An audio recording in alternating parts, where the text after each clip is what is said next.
APSC prelims অনুষ্ঠিত হৈ গ'ল এতিয়া আহি পৰিব দ্বিতীয়টো স্তৰ য'ত আপোনালোকে মেইনছ দিব লাগিব আৰু মেইনছত আমি সকলোৱে জানো যে বিস্তৃতকৈ আপোনালোকে উত্তৰ লিখিব লাগিব আৰু এছে লিখিব লাগিব মানে প্ৰবন্ধ বা ৰচনা লিখিব লাগিব এতিয়া এছে আৰু এনসাৰ ৰাইটিং আপোনালোকৰ যদি ভাল নহয় তেনেহলে আপোনালোকৰ ভাল ৰিজাল্ট আপোনালোকে নিশ্চিত কৰিব নোৱাৰে আৰু বহু সময়ত গৈ পেলাই আপোনালোকে মেইনছত থমকি ৰব লাগে বা ইন্টাৰভিউটো থমকি ৰব লাগে কিয়নো মেইনছতে আছে আটাইতকৈ বেছি নম্বৰ যেটো নিশ্চিত কৰিব আপুনি কি সাৰ্ভিস পাব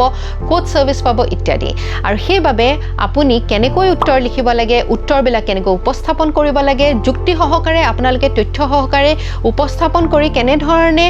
এক্সামিনাৰৰ দৃষ্টি আকৰ্ষণ কৰাকৈ আপোনালোকে উত্তৰবিলাক লিখি ভাল নম্বৰ পাব পাৰে তাৰ কাৰণে আমাৰ career ক্লাছৰ ফালৰ পৰা এনসাৰ ৰাইটিং গাইডেন্স কোৰ্স আপোনালোকৰ কাৰণে আগবঢ়োৱা হৈছে এই কোৰ্সটোত আপোনালোকে সম্পূৰ্ণ গাইডেন্স লাভ কৰিব কেনেকৈ আপোনালোকে মেইনছত ভাল পাৰফৰ্ম কৰি ভাল মাৰ্কস লৈ APSC বা UPSC নিচিনা এটা পৰীক্ষাত আপোনালোকে উত্তীৰ্ণ হ'ব পাৰে এই বিশেষ কোৰ্সটো জয়েন কৰিবৰ বাবে আমাৰ অফিচিয়েল নম্বৰ 6003370066 ত শীঘ্ৰে যোগাযোগ কৰক